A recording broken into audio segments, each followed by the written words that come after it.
Bien le bonjour, bienvenue. J'espère que cette fois-ci, mon micro ne fera pas des siennes. Sincèrement, je ne comprends pas ce qui se passe. Il allait très bien. Donc, sincèrement, je prie le bon Dieu pour que tout se passe bien au niveau du micro. Si ça se passe pas bien, vraiment, excusez-moi. Je ne sais pas ce qui se passe et auquel cas, je rachèterai un micro qui me coûte 200 € encore une fois. C'est super. Alors, comme d'habitude, vous m'avez envoyé gentiment vos histoires sur mon adresse mail qui s'affiche juste ici, cam.témoignage@gmail.com. Merci infiniment de m'envoyer vos histoires et de prendre le temps de les écrire à cette adresse mail-là. J'en ai choisi 3. En ce moment, je lis pas jusqu'à la fin les histoires parce que je veux pas me spoiler et je veux vraiment avoir cette réaction à chaud avec vous. Alors, j'espère que du coup, elles seront bien, quoi, parce que le début avait l'air excellent. J'espère que la fin suivra du coup. La semaine dernière, je vous ai dit qu'aujourd'hui serait le thread d'horreur d'1 heure. Alors comment vous dire que j'ai eu une petite semaine un petit peu compliquée. Les nuits étaient un petit peu difficiles. Donc je me suis dit, pourquoi pas que je ferai une semaine de l'horreur comme j'ai fait l'année dernière. La dernière semaine d'octobre jusqu'à Halloween, tous les jours pendant une semaine, je sors un thread d'horreur. Et le dernier thread d'horreur, celui qui sortira le jour d'Halloween, durera 1 heure. Je trouve que c'est un bon compromis. Sur ce, ne perdons pas une seule seconde de plus. Passons tout de suite à la première histoire. Père Castor, raconte-nous une histoire. Bonjour Cam. Je me présente, je m'appelle Caroline, j'ai 32 ans. Je vis dans l'ouest de la France. Bien que j'ai vécu de nombreux cas, disons très bizarres, cette histoire est celui de ma fille qui à l'époque venait d'entrer au lycée. Elle devait avoir 7 ans si mes souvenirs sont bons. Un soir, je la vois parler toute seule et lui demande à qui parle-t-elle. Elle me répond à mon ami Abraham Lincoln. J'écarquille les yeux, lui demande encore une fois à qui et elle me répond le même nom. Oui, Abraham Lincoln, le célèbre président américain assassiné en 1865.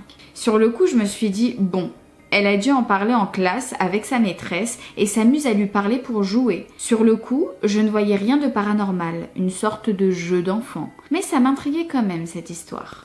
Du coup, le lendemain matin, en amenant ma fille à l'école, je salua sa maîtresse et lui dis que le sujet de Abraham Lincoln avait bien plu à ma fille. Sa maîtresse m'a regardée avec des yeux du genre « Hein, mais de quoi elle me parle celle-là ?» et m'a gentiment dit qu'il n'avait pas du tout parlé d'Abraham Lincoln hier en classe et qu'en CP c'était pas du tout d'actualité. Bon, ok. Je me suis sentie un peu nouille sur le coup. La journée se passa tranquillement et vint le moment où je devais aller chercher ma fille à l'école, à quelques mètres de chez nous. Ma fille s'exclame et dit « Regarde maman, Abraham est devant nous ». Moi qui regarde où pointe ma fille du doigt, eh bien je ne vois rien. Je lui demande où est-il et elle me dit « Il vole dans les airs ». Je lui réponds tranquillement en lui disant qu'il a de la chance de pouvoir voler. Oui, j'étais zen, même en état de panique, lol. Je me souviens par la suite lui avoir demandé de me le décrire. Elle me dit que c'est un très grand monsieur et qu'il avait une drôle de barbe. Je me souviens lui avoir demandé s'il parlait français et elle me dit que oui et elle me précisa qu'il était super drôle et super gentil. Les jours passèrent et je n'entendis plus parler d'Abraham Lincoln. Et puis j'ai voulu vérifier quelque chose. J'ai été sur internet et pris plusieurs photos d'époque de monsieur à barbe, dont une de Abraham Lincoln. J'ai appelé ma fille et j'ai demandé si elle reconnaissait quelqu'un sur une des photos. Et devine quoi? Elle m'a pointé direct du doigt la tête de Lincoln parmi une dizaine de photos. Et elle me dit « C'est lui maman, mon copain ». Aujourd'hui ma fille a 16 ans et je lui ai demandé récemment si elle se souvenait de ce moment. Elle me dit que oui et que c'était un peu flou dans sa tête, mais que en gros, le coup où elle le voyait flotter devant elle et sa barbe reste marquant. Aujourd'hui encore, je me demande s'il s'agissait bien de Lincoln ou d'un esprit qui s'est fait passer pour lui. En tout cas, il avait l'air d'être bienveillant, la faisait rire et cela n'a duré que 2-3 jours à l'époque. Depuis, il lui est arrivé beaucoup de choses, comme d'entendre des voix, des insultes et d'avoir des griffures dans notre salle de bain. Dès lors, elle met toujours de la musique car elle a peur que cela se reproduise. Un ami médium nous a dit qu'il s'agissait d'un homme malsain, à tendance pervers, qui relookait les jeunes filles. Oui, un fantôme pervers dans notre salle de bain. Heureusement, il a réussi à le faire partir, mais ma fille reste marquée par cette expérience. Encore plus récemment, alors que je sortais notre chien dans notre quartier, ma fille a couru en panique vers moi, au bout de sa vie, en hurlant « Maman, maman, je t'ai cherché dans tout le quartier. La lumière des toilettes et le robinet d'eau se sont ouverts tout seuls. » J'ai fui. Sur le coup, j'ai rigolé car moi-même, depuis mon enfance, je vis beaucoup de phénomènes paranormaux. Rien de bien méchant. Heureusement, je préfère en rire.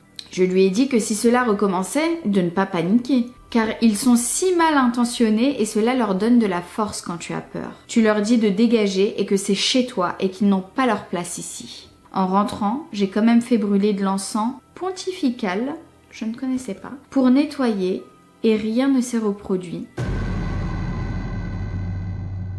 Merci infiniment ma pépite pour ton histoire. Du coup ta fille, c'est elle qui vit pas mal de choses en fait, à ses 7 ans, à ses 13 ans, même aujourd'hui. Est-ce que toi, tu as vécu des choses ou rien? Il n'y a que ta fille qui les voit. Toi, tu n'as absolument rien senti chez toi. Alors peut-être que c'est une entité qui s'est accrochée à ta fille. C'est bizarre qu'elle vit des choses paranormales et que toi, tu ne vis rien. Enfin, c'est pas bizarre. Ça veut juste dire que l'entité s'est accrochée à ta fille, en fait. N'hésite pas à nous dire en commentaire si toi aussi, t'as vécu des petites choses avec ta fille, si tu as senti des choses. En tout cas, merci infiniment pour ton histoire. Mes pépites, je vous propose qu'on passe à la deuxième histoire. Père Castor, raconte-nous une histoire. Bonjour Cam, j'espère que tu vas bien. Bien merci. Je m'appelle Lucien, j'ai 22 ans et ce que je m'apprête à te raconter est une histoire très longue et encore en cours. Je ferai de mon mieux pour raccourcir. Avant toute chose, je suis extrêmement sensible au paranormal et je sens les présences des entités invisibles. Ayant décidé de développer ce don, je pratique une forme de magie blanche, une sorcellerie douce et basée sur de l'herbalisme et de la lithothérapie. Ce genre de choses. Je tire aussi le tarot, mais rassure-toi, je n'ai jamais touché et je ne toucherai jamais au Ouija. C'est très bien, Lucien. Je sais d'avance que je le regretterai.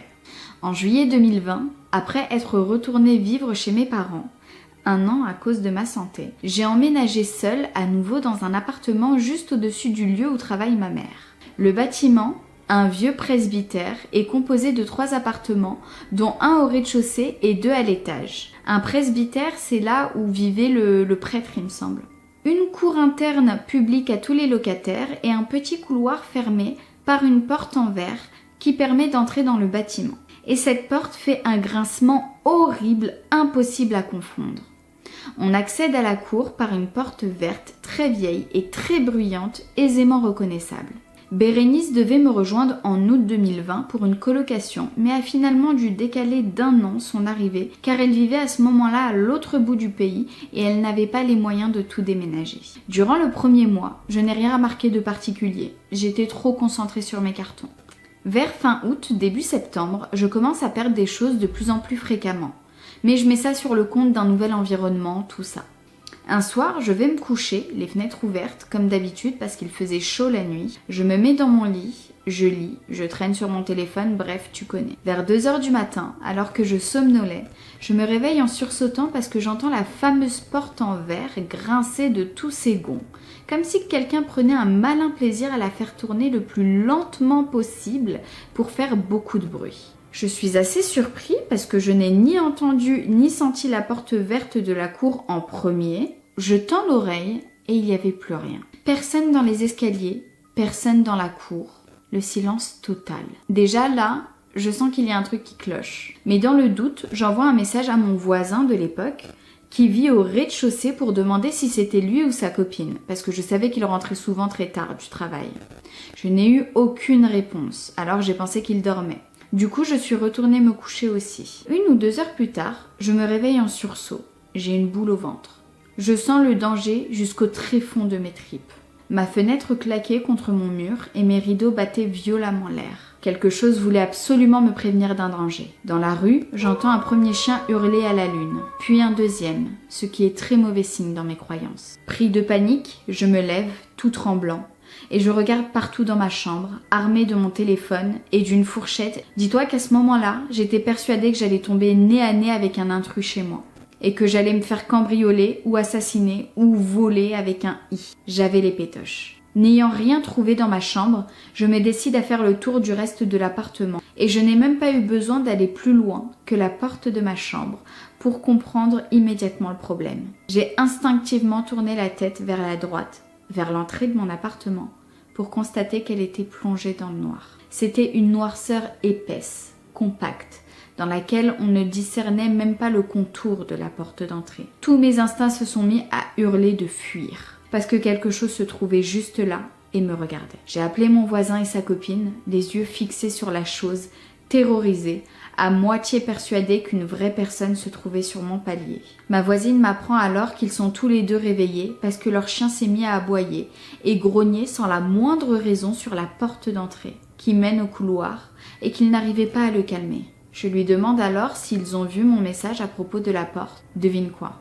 Ils dormaient tous les deux à ce moment-là. Personne n'est entré par la porte en verre. Et mon voisin a proposé de venir voir s'il y avait quelqu'un devant chez moi. J'ai pas hésité une seule seconde. Je crois que je resterai traumatisée à vie de ce moment. Lorsque mon voisin a allumé la lumière du couloir depuis le rez-de-chaussée, j'ai vu 2 ombres de pieds sous ma porte. Seigneur. Il est monté, je l'ai vu passer devant chez moi. Il m'a crié qu'il n'y avait rien, mais les pieds sous la porte n'ont pas bougé. J'ai raccroché avec mes voisins en les remerciant et j'ai pas hésité une seconde avant de chercher mes pierres et mon sel de protection. J'ai dormi avec et la réponse à comment j'ai fait est que j'ai l'habitude. J'allais justement te dire comment t'as fait pour dormir. Tu regardes trop mes threads d'horreur. Le lendemain, j'ai fait au moins 3-4 purifications différentes dans mon appartement. Les choses ont commencé à changer tout doucement. En novembre 2020, j'ai adopté une petite chienne, Skadi. Au fil des mois, Skadi regardait de plus en plus dans le coin, vide des pièces, parfois durant un quart d'heure entier. En plus de tout ça, l'appartement a commencé à accumuler les problèmes, alors que jusque-là tout allait bien. Une fuite d'eau dans ma cuisine, alors que tout a été réparé et remis à neuf. Toutes les nuits, j'entendais des petits pas au-dessus de ma tête et j'ai fini par contacter le propriétaire pour demander une inspection du grenier. Persuadée qu'il était infesté de rongeurs. Rien du tout. Le grenier avait été scellé depuis longtemps et il n'y avait pas la moindre trace de vie animale. Rien du tout. En mars 2021, ma sœur a remplacé mes anciens voisins dans l'appartement sous le mien et plus je passais du temps chez elle, plus je me rendais compte de tout ce qui se passait d'anormal chez moi.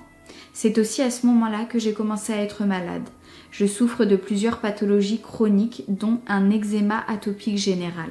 Il ne m'avait plus causé de problème depuis le lycée et soudainement, je suis couvert de plaques. Je ne dors quasiment plus car mes plaies me font atrocement souffrir. J'ai de la fièvre. Bref, je vis un calvaire. Et pourtant, je me rends compte de rien. Pour moi, je suis juste fatiguée à cause de ma dépression. Il a fallu qu'en juillet 2021, je sois admise en urgence pour une hospitalisation de 2 semaines en dermato, après avoir passé 4 jours de fièvre sans dormir pour que j'ouvre les yeux.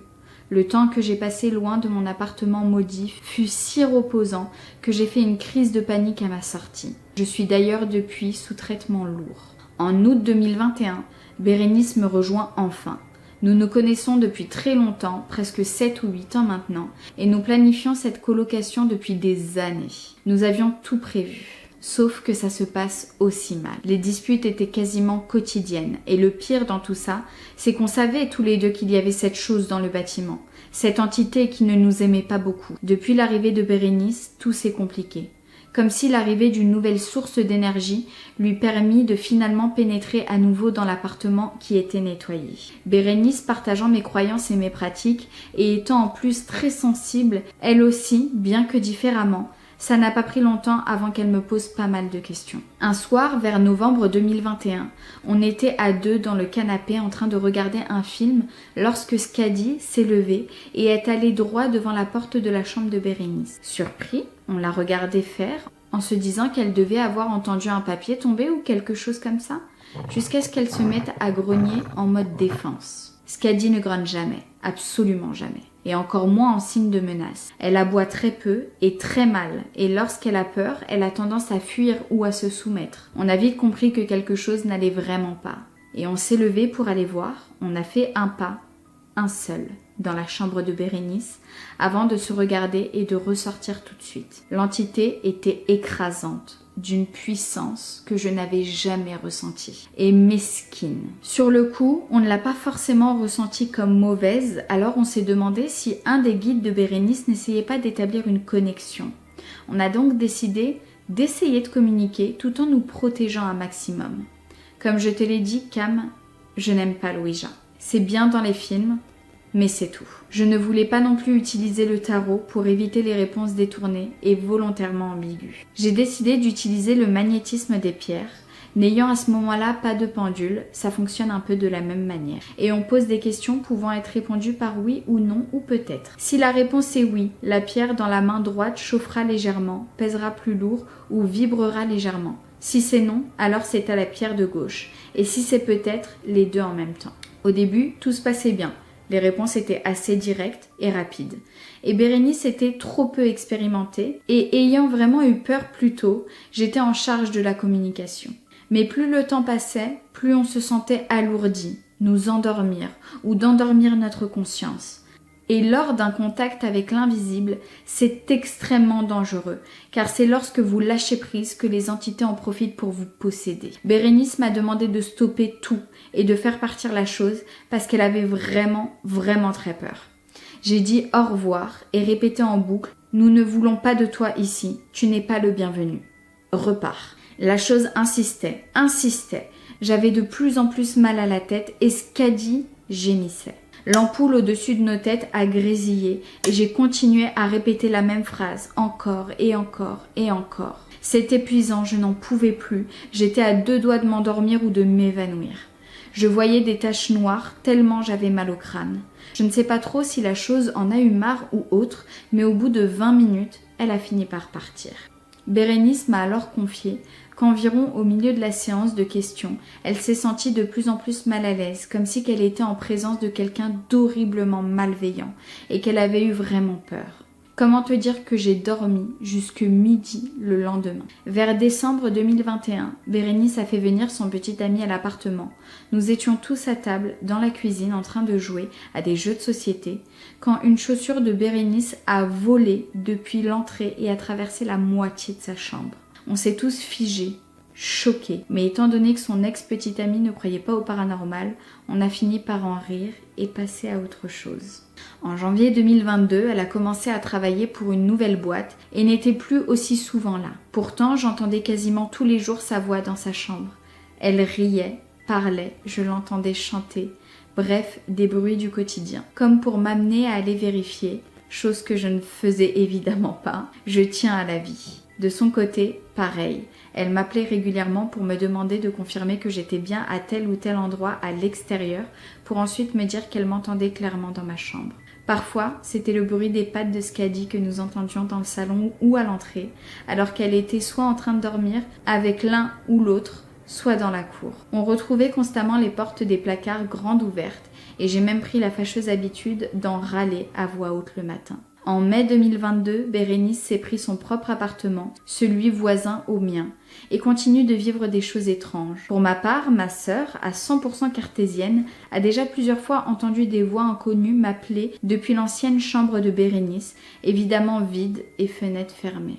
Ma cousine est venue un soir manger à la maison et a eu la sensation que quelqu'un regardait par-dessus son épaule toute la soirée. C'est aussi arrivé plusieurs fois que mes amis me disent qu'ils voient ou entendent des choses bizarres chez moi quand on est en appel vidéo. En août 2022, donc très récemment, j'ai parlé de tout ça à une amie de confession musulmane et après avoir fait mes propres recherches de mon côté, elle m'a confirmé qu'elle pensait qu'un djinn particulièrement puissant habitait le bâtiment. Elle m'a conseillé de diffuser du Coran, pensant que mes nettoyages n'ont pas été correctement efficaces étant donné qu'ils seraient rattachés à une autre culture. Mais j'ignore quelle sourate utiliser et si quelqu'un d'extérieur à la religion serait autorisé à les utiliser. Voilà, j'espère que mon histoire t'aura plu. Désolée encore pour la longueur, j'ai vraiment essayé de faire au plus court, mais j'ai vécu tellement de choses dans cet appartement que je pourrais en faire un recueil. Je déménage bientôt, donc je voudrais nettoyer les lieux avant de partir pour les prochains habitants. Moi, je m'y suis fait, malheureusement. Mais Lucien, mais ton histoire, mais oh my god. Alors, pour te répondre avant que j'oublie, moi, je te conseillerais quand même de mettre du Coran, même si tu n'es pas musulman. Quoi qu'il arrive, ça protégera, ça purifiera les lieux. Je te conseille de mettre sourate El-Baqarah, c'est la sourate numéro 2, c'est la sourate la plus longue. Tu tapes sur YouTube sourate El-Baqarah, sourate de la vache, et tu auras normalement la sourate. Elle dure 2h30, il me semble, quelque chose comme ça. Alors oui, effectivement, ton histoire, elle était hyper longue, je m'attendais pas à une histoire aussi longue, étant donné que je ne lis pas la fin des histoires, mais j'ai eu froid dans le dos. Et j'ai eu très peur pendant que je lisais l'histoire. Sachant qu'il fait nuit en ce moment, je suis toute seule au studio, je suis pas très bien.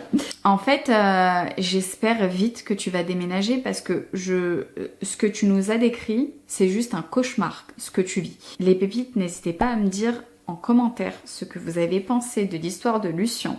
Mais moi, ça m'a mis les frissons, mais ça m'a pas mis bien. Vraiment, ça m'a pas mis bien.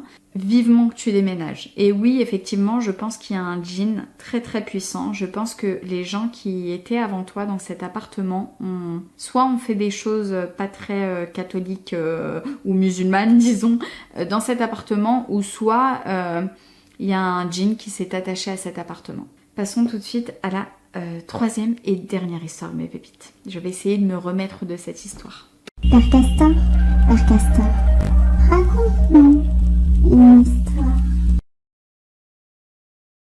Bonjour Cam, j'espère que tu vas bien. Avant toute chose, je m'excuse d'avance car l'histoire risque d'être un peu longue et j'aimerais préciser aussi que tout est réel et que je suis parfaitement saine d'esprit. J'ai raconté cette histoire à très peu de personnes et j'ai toujours peur qu'on me prenne pour une dingue. Je m'appelle Manon, j'ai 25 ans aujourd'hui et cette histoire se passe entre l'été 2019 et l'été 2020. Je précise que je me suis toujours intéressée aux histoires de fantômes et au paranormal, mais plus sous un aspect divertissant, documentaire, film, etc. Donc un après-midi, j'étais chez moi et ma meilleure amie de l'époque m'avait proposé de venir passer la soirée chez elle. Sa ville est à 10 minutes en voiture de chez moi, mais à pied, c'est quelque chose comme 1 heure aller, 1 heure retour. Je précise car ça va servir pour la suite. Donc je décide de prendre un bus pour m'y rendre. Au début, tout se passe bien. On est 4, on rigole, on mange, vraiment tout est normal. Puis, vers 22h, quelque chose comme ça, ma meilleure amie propose qu'on aille se balader au lac qui se trouve dans ma ville pour y emmener son chien. C'était l'été, donc on était tous chauds. On est parti. Je précise qu'on y est allé à pied, donc comme je te l'ai dit tout à l'heure, on en avait pour environ 1 heure de marche. On est sorti et pour se rendre au lac, on devait longer une route où passaient souvent des voitures. L'allée s'est déroulée sans souci. Et quand on s'est remis à marcher pour rentrer, le long de cette route, je ne sais pas pourquoi, d'un coup je me suis sentie assez mal. J'ai regardé du coin de l'œil et j'ai vu une main qui semblait masculine, translucide, toucher mes cheveux. Je suis sûre de ce que j'ai vu. Je me suis sentie hyper mal et j'ai demandé à ma meilleure amie, qui est assez réceptive, si elle sentait quelque chose. Et je l'ai vue, les yeux écarquillés, me dire « On y va » et accélérer le pas. On s'est donc dépêché de rentrer. Sur la route, l'une de nos amies se plaignait d'acouphènes et moi je sentais un poids horrible sur mes épaules. Mais le pire, c'est qu'une fois sortie de cette route et arrivée de nouveau dans la ville de ma meilleure amie, plus d'acouphènes de mon amie, plus de sensations étranges, plus de poids sur mes épaules. Plus tard dans la soirée, je suis rentrée chez moi. J'étais sûre de ce que j'avais vu, mais j'essayais de ne plus trop y penser, vu que tout allait bien maintenant. Enfin, je pensais ça, car dans les mois qui ont suivi, c'était l'horreur. Il m'est arrivé des choses assez graves, dont je ne vais pas parler car trop privées, et je sentais de drôles de choses très souvent. Je ressentais des présences, alors même que je n'y pensais pas, et je pouvais même parfois percevoir des formes. Et souvent chez moi, je sentais que je n'étais pas seule. Le pire a eu lieu pendant le premier confinement. J'étais chez moi, je vis avec ma mère, et souvent je sentais de drôles de choses. Par exemple, souvent, je ne me sentais pas seule, ou le soir, quand je faisais mon sport, la fenêtre de ma chambre grande ouverte, j'avais l'impression de sentir comme des gens. Je sentais vraiment leur présence. Des esprits peut-être ? Des hommes, des femmes, des enfants. Mais eux ne m'effrayaient pas, j'avais l'impression qu'ils étaient juste curieux. Quand je leur demandais de partir, ils le faisaient. Je précise que je ne les voyais pas distinctement, mais je sentais vraiment leur présence, comme quand tu as une personne à côté de toi. Par contre, quand ils venaient, au bout d'une certaine heure dans la nuit parfois, je pouvais ressentir qu'ils avaient peur et qu'ils partaient. Je ressentais moi aussi de la peur, et à ce moment-là, je fermais ma fenêtre et mes rideaux. Je ne sais pas pourquoi, j'étais obligée. Plusieurs choses du même style me sont arrivées. Une fois, j'avais mis mon lisseur à chauffer dans ma chambre et je suis sortie faire quelque chose. Et en revenant, j'ai à peine mis un pied dans ma chambre que j'ai entendu une voix m'appeler par mon prénom.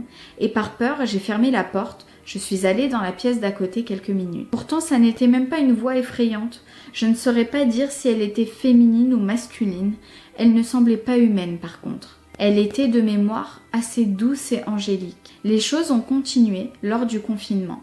Une copine venait de se séparer, donc j'allais souvent chez elle. Je restais un peu debout pour lui faire son ménage, un peu la cuisine. Et quand j'avais fini, j'allais toujours fumer ma cigarette sur son balcon. Et à ce moment-là, en bas, je pouvais apercevoir comme des formes translucides qui me calculaient pas et qui vivaient leur vie en bas. Mais je n'avais pas vraiment peur. J'en ai quand même eu marre et j'en ai parlé à ma meilleure amie et à un de ses amis qui lui aussi est réceptif comme elle. Ils m'ont dit qu'apparemment ce soir-là, sur le bord de cette route, quelque chose avait dû s'accrocher à moi, qu'il fallait attendre et que, à cause de cette chose, j'étais devenue très réceptive, voire trop, et que je n'arrivais plus à faire la différence entre notre monde et l'autre monde. Ils m'ont alors conseillé d'essayer d'ignorer un maximum tous ces événements. C'est ce que j'ai fait. Et peu à peu, les choses se sont calmées. Aujourd'hui, je ressens encore de drôles de choses. J'arrive à sentir les énergies des lieux. J'arrive à ressentir ce que ressentent les autres. Et parfois, c'est épuisant. Mais depuis que j'ai utilisé l'astuce qu'ils m'ont donnée, je n'ai plus eu ce genre de problème. Parfois, je sens encore des présences, mais je les ignore au maximum.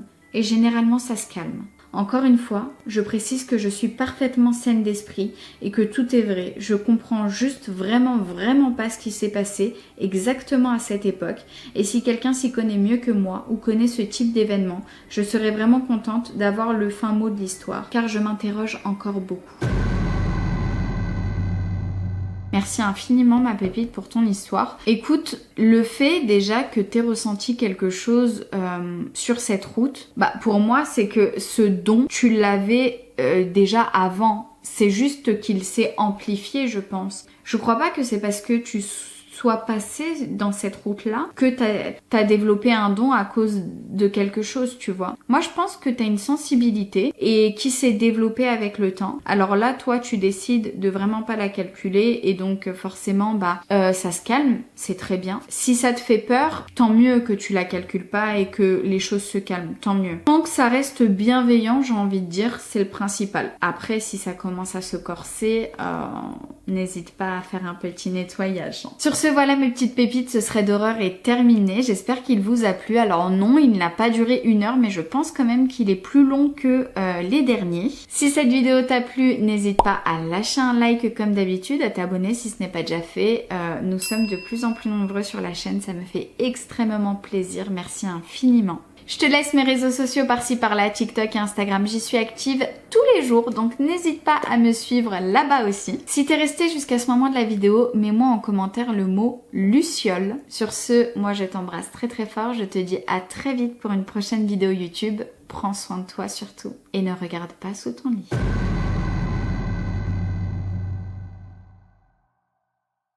Because you thought you could wrangle fate alone. Oh, Jesus fucking Christ. So be it. You fight alone, as do I. Laura should have killed this queen Come, and kept let her us dead. speak. Adriana is beyond our reach now. Now that she knows the truth, will Adrian come after me? A woman like that? Yes. She will strike when you are weakest. You are the single greatest threat to Akarat's life. And now she knows it. Go. Find your friends. Look in the southern hills. They will need you. Tyrael! Mommy Tyrael! I don't know. I'm just a little bit upset because that queen is very like